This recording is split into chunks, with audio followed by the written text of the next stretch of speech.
Hello friend, स्वागत है आपका एक और नए वीडियो में। आज की इस वीडियो में हम लोग 21 जनवरी से लेके 28 जनवरी तक जो भी करंट अफेयर के महत्वपूर्ण प्रश्न बनते हैं उन सब प्रश्नों को इस वीडियो में कवर करेंगे, क्योंकि इस वीक में बहुत कुछ प्रमुख नियुक्तियां हुई हैं। उन सब नियुक्तियों को कवर करेंगे। साथ में कुछ देशों के नए प्रधानमंत्री बने हैं, उन सब प्रश्नों को भी कवर करेंगे। साथ में खेल से संबंधित भी कुछ महत्वपूर्ण प्रश्न इस वीक में देखने को मिले हैं, तो फ्रेंड उन सब प्रश्नों को इस वीडियो में कवर करेंगे। तो ये वीडियो आपके लिए बहुत ही महत्वपूर्ण है। वीडियो अच्छा लगेगा तो लाइक कर दीजिएगा, चैनल पर नए हैं तो चैनल को सब्सक्राइब जरूर कर दीजिएगा। चलिए फ्रेंड, पहला प्रश्न है, हाल ही में किसने मलेशिया ओपन 2023 में पुरुष एकल खिताब जीता है? तो फ्रेंड, ये मलेशिया ओपन 2023 में जो पुरुष एकल का खिताब है ये किसने जीता है? तो इसका राइट आंसर हो जाएगा option number B, Viktor Axelsen. Viktor Axelsen ने ये खिताब जीता है, मलेशिया ओपन 2023 का पुरुष एकल का खिताब। ठीक है फ्रेंड, तो याद रखिएगा विक्टर एक्सेलसन ने जीता है। ऑप्शन नंबर बी इसका एकदम करेक्ट आंसर हो जाएगा। चलिए, कुछ महत्वपूर्ण पॉइंट है आपको वो भी मैं समझा देता हूँ। देखिए फ्रेंड, ये तो आपने देख लिया कि पुरुष एकल का खिताब किसने जीता है। अब यहाँ पे देख लीजिए आप लोग कि जापान की यामागुची अकाने ने मलेशिया ओपन 2023 में महिला एकल खिताब जीतने के लिए दक्षिण कोरिया की अन से यंग को हराया है। तो फ्रेंड, पुरुष का तो देख लिया आपने किसने जीता है। यहाँ पे देख लीजिए महिला एकल खिताब 2023 का किसने जीता है, तो यामागुची अकाने ने। ठीक है फ्रेंड, मलेशिया ओपन 2023 का महिला एकल पुरस्कार यामागुची अकाने ने जीता है। तो ये देख लीजिए महत्वपूर्ण पॉइंट है। और किसको हराया है इन्होंने, तो अन से यंग को हराकर ये खिताब अपने नाम किया है, यामागुची अकाने ने महिला एकल खिताब। तो ये फ्रेंड एक पॉइंट भी आप लोग याद कर लीजिएगा, क्योंकि एग्जाम में दोनों में से किसी का प्रश्न भी पूछ सकता है कि पुरुष एकल का खिताब किसने जीता है या महिला एकल का खिताब किसने जीता है। तो दोनों आपको मालूम होना चाहिए।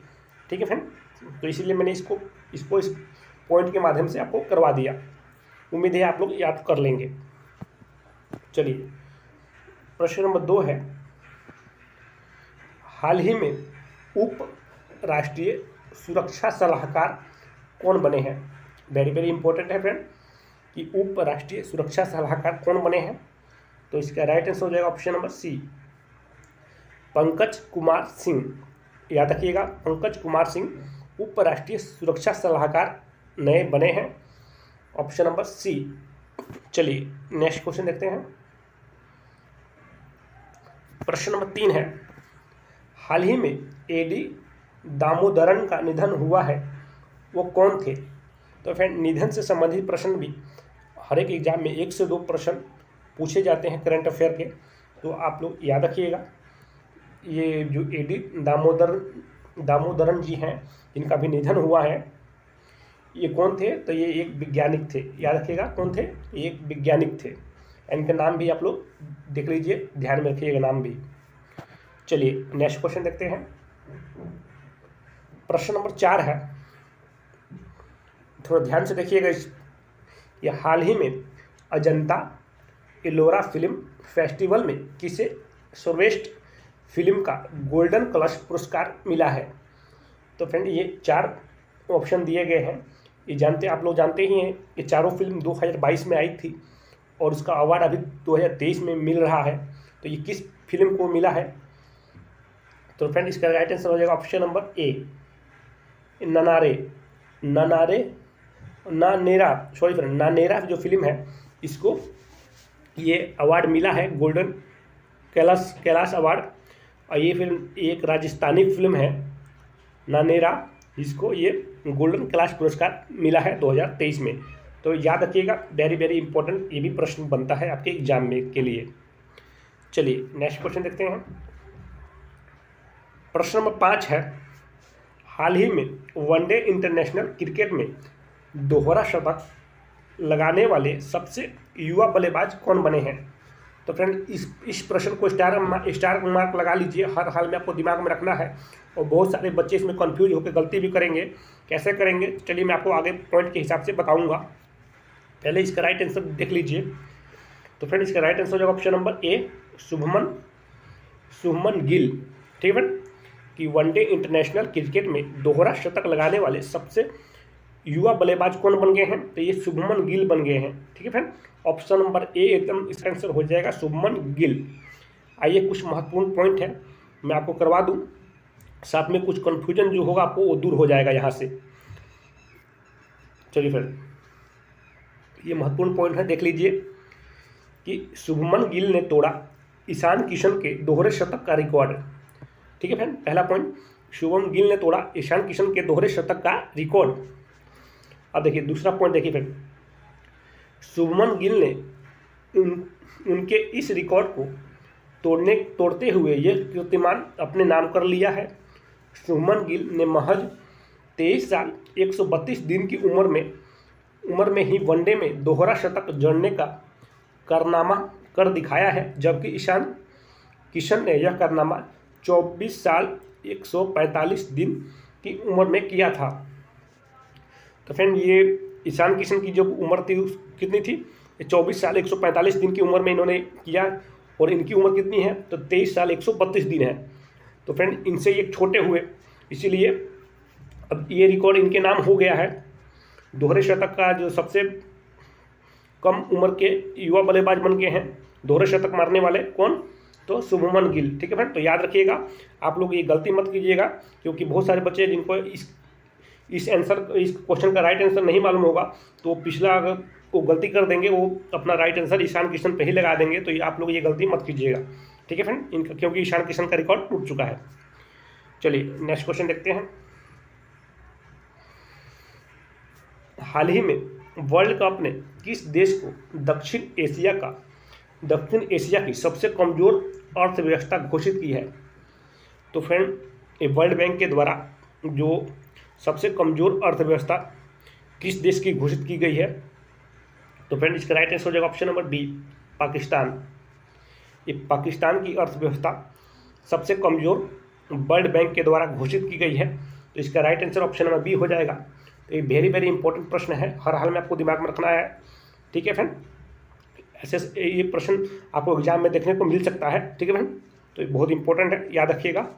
आइए मैं आपको कुछ महत्वपूर्ण पॉइंट भी इसके बता देता हूँ। देखिए फ्रेंड,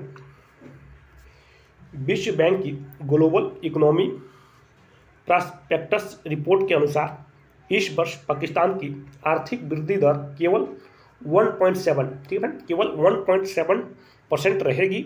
रिपोर्ट के अनुसार पाकिस्तान दक्षिण एशिया की सबसे कमज़ोर अर्थव्यवस्था है।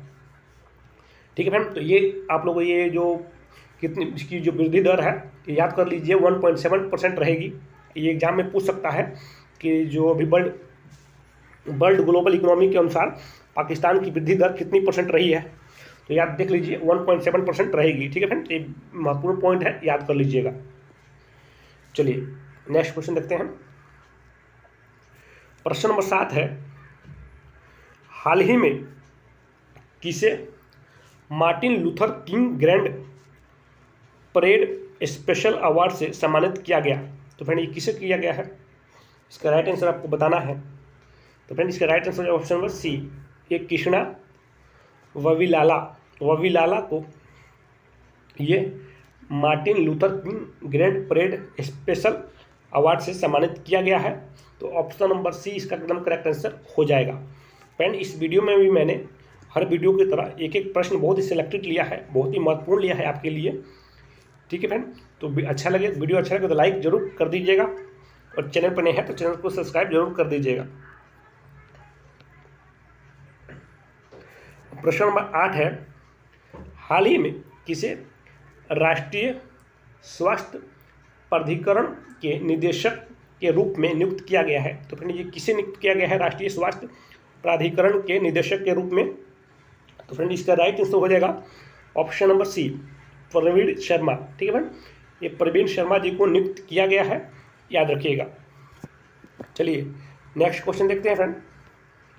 क्वेश्चन नंबर 9 है, हाल ही में किस राज्य के कागेर घाटी राष्ट्रीय उद्यान में दुर्लभ नारंगी रंग का चमगादड़ मिला है? तो फ्रेंड ये किस राज्य के कागेर घाटी राष्ट्रीय उद्यान में मिला है ये नारंगी रंग का चमगादड़? ठीक है फ्रेंड, नारंगी रंग का जो चमगादड़ है किस राज्य में मिला है? तो फ्रेंड इसका राइट आंसर होगा ऑप्शन नंबर सी, ये छत्तीसगढ़। ठीक है फ्रेंड, याद रखिएगा, ये छत्तीसगढ़ राज्य के कागेर घाटी राष्ट्रीय उद्यान में ये मिला है। तो ये भी महत्वपूर्ण पॉइंट है, याद कर लीजिए कि कागेर घाटी राष्ट्रीय उद्यान कहाँ है? ये छत्तीसगढ़ में है। ठीक है फ्रेंड, कागेर घाटी राष्ट्रीय उद्यान कहाँ है? तो छत्तीसगढ़ में है। और नारंगी रंग का चमगादड़ भी छत्तीसगढ़ के कागेर घाटी राष्ट्रीय उद्यान में मिला है। तो दो बहुत ही महत्वपूर्ण पॉइंट है, दोनों याद कर लीजिएगा। ठीक है फ्रेंड, चलिए नेक्स्ट क्वेश्चन देखते हैं। हाल ही में किसने हॉकी विश्व कप के इतिहास की सबसे बड़ी जीत दर्ज की है? तो फ्रेंड्स राइट आंसर हो जाएगा ऑप्शन नंबर बी, नीदरलैंड। कि आज तक हॉकी विश्व कप के इतिहास में सबसे बड़ी जो जीत दर्ज की है वो नीदरलैंड ने की है। तो याद रखिएगा, वेरी वेरी इंपॉर्टेंट प्रश्न है ये करंट अफेयर का। ठीक है फ्रेंड, हर हाल में उसको दिमाग में रखना है। ठीक है फ्रेंड, चलिए मैं आपको और अच्छे से कुछ पॉइंट के माध्यम से कुछ और भी प्रश्न में इसके साथ जो इससे संबंधित कुछ अन्य प्रश्न हैं उसको पॉइंट के माध्यम से आपको समझाने की कोशिश करता हूँ, जो आपके लिए बहुत ही हेल्पफुल रहेगा आपके एग्जाम के लिए। देखिए फ्रेंड, ये कुछ महत्वपूर्ण पॉइंटें हैं। पहला पॉइंट है कि सबसे ज़्यादा बार विश्व कप पाकिस्तान ने 4 बार जीता है। ठीक है फ्रेंड, तो ये सबसे जो हॉकी का विश्व कप सबसे ज़्यादा बार किसने जीता है? तो पाकिस्तान ने जीता है। कितनी बार जीता है? 4 बार। एक पॉइंट हो गया, याद कर लीजिएगा, वेरी वेरी इंपॉर्टेंट है आपके रेगुलर जीके के लिए। ये आपका करंट अफेयर के साथ साथ आपका जो रेगुलर जीके है वो भी मैं करवा रहा हूँ इसमें, क्योंकि इससे संबंधित प्रश्न एग्जाम में आपको देखने को मिल सकते हैं। तो वेरी वेरी इंपॉर्टेंट है, एक एक पॉइंट इसका। दूसरा पॉइंट है, भारत ने केवल एक विश्व कप 1975 में जीता था। ठीक है मैम, जो हॉकी का विश्व कप है भारत ने एक ही बार जीता है। कब जीता है? तो 1975 में जीता है। वेरी वेरी इंपॉर्टेंट पॉइंट है, याद कर लीजिएगा इसको। देखिए पॉइंट, तीसरा पॉइंट है, ऑस्ट्रेलिया और नीदरलैंड ने 3 बार और जर्मनी ने 2 बार विश्व कप पर कब्जा किया है। ऑस्ट्रेलिया और नीदरलैंड ने 3 बार और जर्मनी ने 2 बार, ठीक है फ्रेंड, विश्व कप पे कब्जा किया है। चौथा पॉइंट है, भारत में आयोजित विश्व कप 2018 में जो भारत में आयोजित हुआ था वो किसने जीता था? बेल्जियम ने विजय प्राप्त की थी। तो ये बहुत ही महत्वपूर्ण पॉइंट है फ्रेंड। तीसरा जो लास्ट वाला पॉइंट है कि जो भारत में आयोजित विश्व कप 2018 में किसने जीता था? तो बेल्जियम ने जीता था। तो ये बहुत ही महत्वपूर्ण पॉइंटें हैं, आपको हर हाल में इनको दिमाग में रखना है। बेशक 4-5 सेकंड वीडियो को रोक लीजिए, उसके बाद एक एक पॉइंट को याद कर लीजिए। आप लोग आपके आने वाले एग्जाम के लिए बहुत ही हेल्पफुल रहेगा आपके लिए। चलिए नेक्स्ट क्वेश्चन देखते हैं। प्रश्न नंबर 11 है, हाल ही में 8वां भारत अंतर्राष्ट्रीय विज्ञान महोत्सव कहाँ आयोजित किया जाएगा? तो फ्रेंड ये कहाँ पे आयोजित किया जाएगा? तो फ्रेंड इसका right answer option number C, Bhopal में। जो 8वां भारत अंतर्राष्ट्रीय विज्ञान महोत्सव भोपाल में आयोजित किया जाएगा, याद रखिएगा ऑप्शन नंबर सी। चलिए फ्रेंड नेक्स्ट क्वेश्चन देखते हैं। प्रश्न नंबर 12 है, हाल ही में भारत और किस देश के बीच पहला संयुक्त अभ्यास साइक्लोन 1 जैसलमेर में आयोजित किया जा रहा है? तो ये भारत और किस देश के साथ किया जा रहा है? तो फ्रेंड इसका राइट आंसर ऑप्शन बी, मिस्र। भारत और मिस्र देश के बीच ये पहला संयुक्त अभ्यास जो जैसलमेर में आयोजित किया जा रहा है, याद रखिएगा ऑप्शन नंबर बी इसका एकदम करेक्ट आंसर हो जाएगा। चलिए फ्रेंड क्वेश्चन नंबर 13 देखते हैं। नंबर 13 है, हाल ही में वर्ष 2022 का सबसे विशिष्ट वैज्ञानिक पुरस्कार किसे दिया गया है? तो फ्रेंड ये किसे दिया गया है? जो वर्ष 2022 का जो पुरस्कार है जो अभी दिया गया है 2023 में, विशिष्ट वैज्ञानिक का पुरस्कार ये किसे दिया गया है? तो फ्रेंड इसका राइट आंसर हो जाएगा ऑप्शन नंबर सी, R.B. प्रसाद। इनका पूरा नाम है R. विष्णु प्रसाद जी को ये पुरस्कार दिया गया है। ठीक है फ्रेंड, विशिष्ट वैज्ञानिक का पुरस्कार? तो याद रखिएगा ऑप्शन नंबर सी, RB प्रसाद।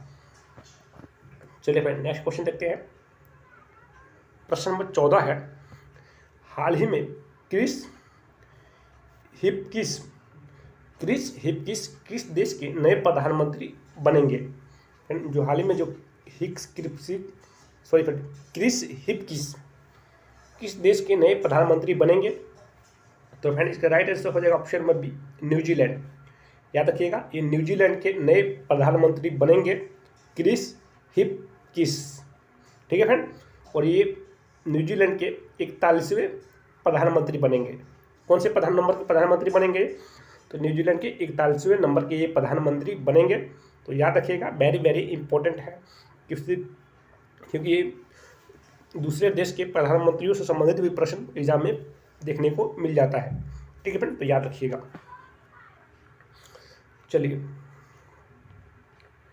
प्रश्न नंबर 15 है, हाल ही में किसने national sports club of India snooker open crown 2023 जीता है? तो फ्रेंड ये किसने जीता है? तो फ्रेंड इसका राइट आंसर हो जाएगा option number C, Laxman Rawat ji ने ये जीता है। याद रखिएगा वेरी वेरी इंपॉर्टेंट है। चलिए नेक्स्ट क्वेश्चन देखते हैं। प्रश्न नंबर 16 है, हाल ही में पर्यटन मंत्रालय द्वारा पहला विश्व पर्यटन निवेशक शिखर सम्मेलन किस शहर में आयोजित किया जाएगा? तो फ्रेंड ये किस शहर में आयोजित किया जाएगा? तो इसका right answer option number B, ये नई दिल्ली में आयोजित किया जाएगा। याद रखिएगा। चलिए नेक्स्ट क्वेश्चन देखते हैं। प्रश्न नंबर 17 है फ्रेंड, वेरी वेरी इंपॉर्टेंट प्रश्न है आपके एग्जाम के लिए। मैं पहले ही बोल देता हूँ, हरदम दिमाग में ये रखिएगा इस प्रश्न को कि हाल ही में जारी ग्लोबल फायर इंडेक्स 2023 में भारत कौन से स्थान पर रहा है? तो फ्रेंड ये भारत कौन से स्थान पर रहा है? तो इसका right answer option number A, चौथे। कि हाल ही में जारी ग्लोबल फायर पावर इंडेक्स 2023 में भारत चौथे स्थान पर रहा है। याद कर लीजिएगा, वेरी वेरी इंपॉर्टेंट है। आइए मैं इस प्रश्न को और बढ़िया से आपको समझाने की कोशिश करता हूं कि क्योंकि इससे संबंधित अगर कोई दूसरा प्रश्न भी पूछता है इससे संबंधित, आप तो आसानी से उसको कर जाएंगे। चलिए मैं पॉइंट के माध्यम से आपको समझाता हूं। देखिए फ्रेंड ये कुछ महत्वपूर्ण पॉइंटें हैं, एक एक पॉइंट बहुत महत्वपूर्ण है, देखिएगा ध्यान से कि ग्लोबल फायर पावर रिपोर्ट 2023 में भारत को दुनिया की चौथी सबसे शक्तिशाली सेना के रूप में स्थान दिया है। ठीक है मैम, कि भारत को चौथी सबसे शक्तिशाली सेना के रूप में स्थान दिया है। पहला पॉइंट हो गया मैम। दूसरा पॉइंट देखिए, ग्लोबल फायर पावर रिपोर्ट के अनुसार इस वर्ष 145 देशों को स्थान दिया गया था। तो इसमें कितने देशों को स्थान दिया गया है? तो मैम टोटल 145 देश थे इसमें। ठीक है मैम, तो ये पॉइंट हो गया, 145 देशों को स्थान दिया गया है। ठीक है मैम, चलिए तीसरा पॉइंट देखते हैं। ग्लोबल फायर पावर सेना की संख्या राष्ट्रीय संसाधन, वित्त स्थिति, लॉजिस्टिक और भौगोलिक पैमाने के आधार पर देशों को रैंक करता है। ठीक है फ्रेंड, ये सब के आधार पर ये जो रैंक बनता है। ठीक है फ्रेंड, तो ये भी एक बार देख लीजिए, आराम से ध्यान से पढ़ लीजिए इसको। और देखिए भारत में सबसे शक्तिशाली देश संयुक्त राज्य अमेरिका है। ठीक है फ्रेंड, दुनिया में सबसे शक्तिशाली जो देश है वो संयुक्त राज्य अमेरिका है, जिसके बाद फिर रूस है, 2 नंबर पर रूस, 3 नंबर पर चीन और 4 नंबर पर भारत का स्थान आता है। ठीक है फ्रेंड, पहले अमेरिका है 1 नंबर पे, 2 नंबर पर रूस है, 3 नंबर पे चीन है और 4 नंबर पे भारत आया है। ठीक है फ्रेंड, 145 देशों के बीच में 4 नंबर पे भारत आया है। बहुत बढ़िया, अच्छी बात है फ्रेंड। चलिए आगे मैं कुछ ये टॉप जो 10 इसमें टॉप 10 देश कौन कौन से आते हैं वो भी मैं आपको बता देता हूँ। देखिए ग्लोबल पावर इंडेक्स 2023 का शीर्ष 10 देश ये कौन कौन से देश है एक बार वो भी देख लीजिए आप लोग। 1 नंबर पर अमेरिका, 2 नंबर पर रूस, 3 नंबर चीन, 4 नंबर पर भारत, 5 नंबर पर यूनाइटेड किंगडम, 6 नंबर पे दक्षिण कोरिया, 7 नंबर पे पाकिस्तान, 8 नंबर पे जापान, 9 नंबर पे फ्रांस और 10 नंबर पे इटली है। ठीक है मैम, तो ये टॉप 10 देश हैं जो ये टॉप 10 देश है जो मतलब कि 1 से 10 नंबर के स्थान पे हैं। मैंने दिखा दिया आपको, एक बार हो सके तो याद कर लीजिएगा आप लोग, इससे महत्वपूर्ण आपके लिए बहुत महत्वपूर्ण रहेगा, क्योंकि भारत को छोड़ के अगर अन्य देश कभी पूछे आपसे कि ग्लोबल इंडेक्स के रिपोर्ट के अनुसार रूस कितने स्थान पे है या चीन कितने स्थान पे है या यूनाइटेड किंगडम कितने स्थान पे है, तो आप लोग इसे आराम से कर जाइएगा, कोई दिक्कत नहीं होगी। इसलिए मैंने ये 10 को जो महत्वपूर्ण 10 देश थे उनको करवा दिया आपको। चलिए नेक्स्ट क्वेश्चन देखते हैं। प्रश्न नंबर 18 है, हाल ही में किस ब्रिटिश भारतीय को freedom of city of London award से सम्मानित किया गया है? फ्रेंड वेरी वेरी इंपॉर्टेंट प्रश्न है कि किस ब्रिटिश भारतीय को freedom of city of London award से सम्मानित किया गया है? तो फ्रेंड ये किसे किया गया है? तो option number C, Manish Tiwari. ठीक है, मनीष तिवारी जी को इस अवार्ड से सम्मानित किया गया है, तो याद रखिएगा, वेरी वेरी इंपॉर्टेंट है। चलिए प्रश्न नंबर 19 देखते हैं फ्रेंड कि हाल ही में G20 पर्यावरण कार्य समूह की बैठक कहाँ आयोजित की जाएगी? तो फ्रेंड ये कहाँ पे आयोजित की जाएगी? तो इसका right answer option number B, एक कर्नाटक में। ठीक है, G20 पर्यावरण कार्य समूह की बैठक एक कर्नाटक में आयोजित की जाएगी। ऑप्शन नंबर बी इसका एकदम करेक्ट आंसर हो जाएगा। चलिए प्रश्न नंबर 20 है, 20 है फ्रेंड, हाल ही में DGCA का अगला महानिदेशक किसे नियुक्त किया गया है? तो फ्रेंड इसका राइट आंसर बताना है आपको। जो DGCA का अगला महानिदेशक है ये किसे नियुक्त किया गया है? तो इसका right answer option number C, Vikram Devdutt. ठीक है मैम, ये विक्रम देवदत्त जी को ये नियुक्त किया गया है। ठीक है फ्रेंड, चलिए नेक्स्ट क्वेश्चन देखते हैं।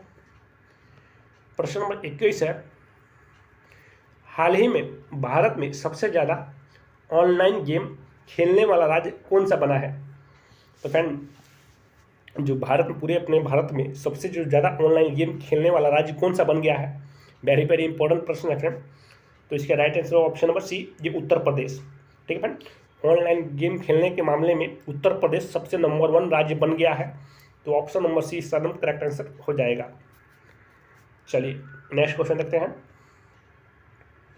प्रश्न नंबर 22 है, हाल ही में किस कंपनी के सीईओ रीड सेस्टिंगस ने सीईओ के पद से इस्तीफा दिया है? तो फ्रेंड ये किस कंपनी के सीईओ थे जिन्होंने इस्तीफा दे दिया है? तो फ्रेंड इसका right answer option number B, Netflix के सीईओ थे जिन्होंने इस्तीफा दे दिया है। ठीक है फ्रेंड, चलिए नेक्स्ट क्वेश्चन देखते हैं। प्रश्न नंबर 23 है कि हाल ही में अंडमान निकोबार द्वीप समूह के कितने द्वीपों का नामकरण परमवीर चक्र विजेताओं के नाम पर किया गया है? वेरी वेरी इंपॉर्टेंट प्रश्न है फ्रेंड, हाल में दिमाग में रखिएगा, आपके एग्जाम के लिए बहुत ही महत्वपूर्ण साबित हो सकता है ये प्रश्न। तो फ्रेंड इसका राइट आंसर हो जाएगा ऑप्शन नंबर सी, 21। ठीक है, जो अंडमान और निकोबार द्वीप समूह में जो 21 द्वीपों को एक परमवीर जो चक्र के विजेता हैं उनके नाम पर 21 द्वीपों का नाम रखा गया है। ठीक है, जो अंडमान निकोबार द्वीप समूह के जो द्वीपें हैं उनका नाम परमवीर चक्र विजेता के नाम पर रखा गया है, 21 द्वीपों का नाम। ठीक है फ्रेंड, तो याद रखिएगा कितने द्वीपों का? तो 21 द्वीपों का नाम रखा गया है। ठीक है फ्रेंड, चलिए नेक्स्ट क्वेश्चन देखते हैं। प्रश्न नंबर 24 है, हाल ही में किस राज्य के मुख्यमंत्री ने राज्य को देश का पहला हरित राज्य बनाने का लक्ष्य 2025 रखा है? तो किस राज्य के मुख्यमंत्री ने रखा है? तो ऑप्शन नंबर सी हो जाएगा, हिमाचल प्रदेश के मुख्यमंत्री ने। ठीक है फ्रेंड, चलिए नेक्स्ट क्वेश्चन देखते हैं। फ्रेंड क्वेश्चन नंबर 25 है, हाल ही में किसे पंडित हरिप्रसाद चौरसिया पुरस्कार से सम्मानित किया गया है? तो पंडित हरिप्रसाद चौरसिया के पुरस्कार से किसे सम्मानित किया गया है? तो ऑप्शन नंबर सी इसका एकदम करेक्ट आंसर हो जाएगा, डॉक्टर प्रभा अत्रे। डॉक्टर प्रभा अत्रे जी को पंडित हरिप्रसाद चौरसिया पुरस्कार से सम्मानित किया गया है। ठीक है फ्रेंड, याद रखिएगा। चलिए इसका कुछ महत्वपूर्ण पॉइंट है वो भी देख लीजिए। प्रभा अत्रे को रविवार को Pandit Prasad Chaurasia lifetime achievement award से सम्मानित किया गया। महाराष्ट्र के मुख्यमंत्री एकनाथ शिंदे ने उन्हें यह पुरस्कार प्रदान किया। ठीक है फ्रेंड, तो महाराष्ट्र के मुख्यमंत्री कौन है अभी? एकनाथ शिंदे हैं। ये भी याद कर लीजिएगा, वेरी वेरी इंपॉर्टेंट है आपके लिए। ठीक है फ्रेंड, तो ये कुछ महत्वपूर्ण प्रश्न थे जो मैंने आपको करवा दिए। वीडियो कैसा लगा? अच्छा लगा हो